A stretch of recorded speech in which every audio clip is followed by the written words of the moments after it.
class, and right before class started, you guys had a big fat fight, and not only are you not speaking to each other, you're not even speaking to yourselves.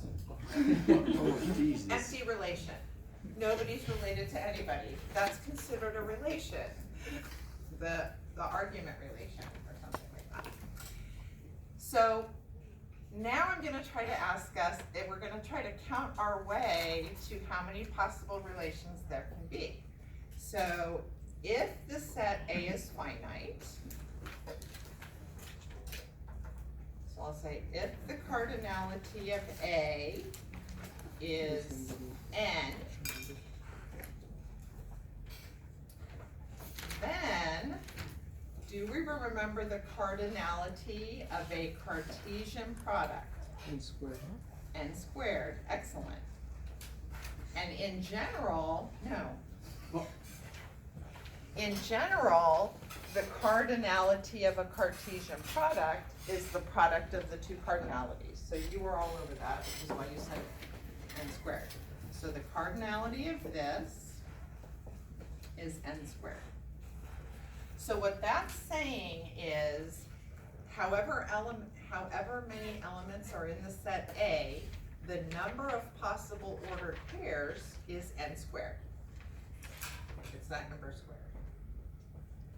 That make sense?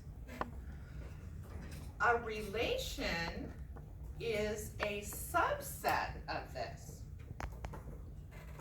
So a relation will have some of the ordered pairs, or all of them, or none of them.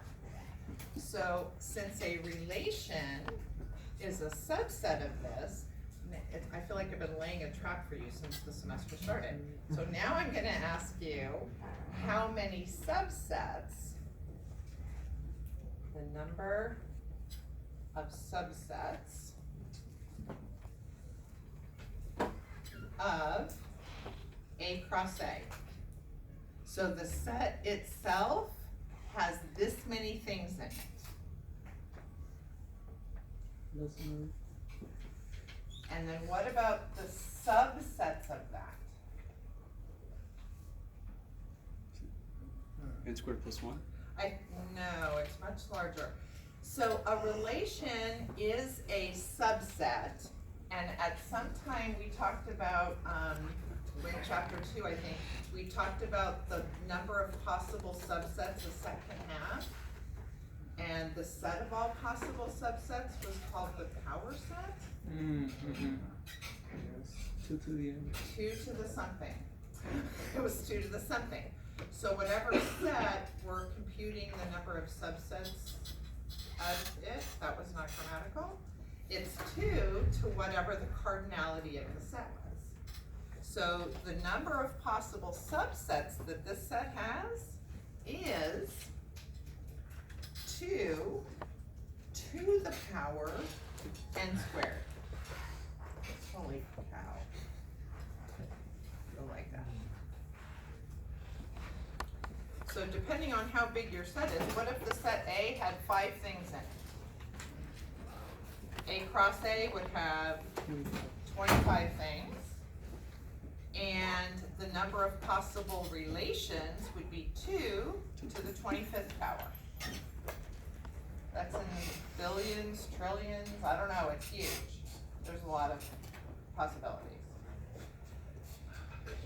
Okay, is that enough of counting? So the actual number is less than or equal to 2 to the n. The number of possible relations is exactly that. Okay. So every single subset of A cross A corresponds to a relation, and based on who's in each of the ordered pairs, that's telling us where the arrows are gonna go. So if we had 1, 4, depending on what the set A was, 1, 4, that ordered pair being in the relation means there's an arrow pointing from 1 to 4. So it's essentially describing how many possible sets of arrows can be in that. All right. Can I talk about our homework now? Yeah. This problem is no joke, even though, I mean, it is at the end of the section. So our author, no, that'll